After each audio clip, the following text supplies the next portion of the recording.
chew bubble gum and kick ass. And I'm all out of bubble gum. Good morning. I have a public service announcement.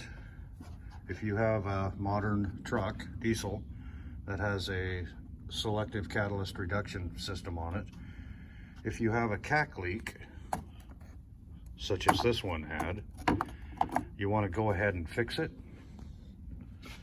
Because if you don't fix it and you continue to drive it, you're going to be buying one of those right there. You're going to melt the cats down in that thing. So, and that right there is more expensive than a short block for this truck. So, check these hoses. They're plastic on the Ford here. This one here obviously was cracked and leaking. Yeah, it was a little down on power, but see, this piece of hose here is a lot cheaper than that DPF system on there, that SCR system.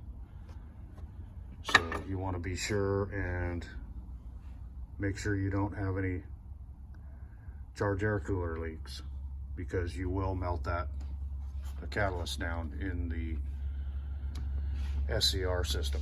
So anyway, have a good day.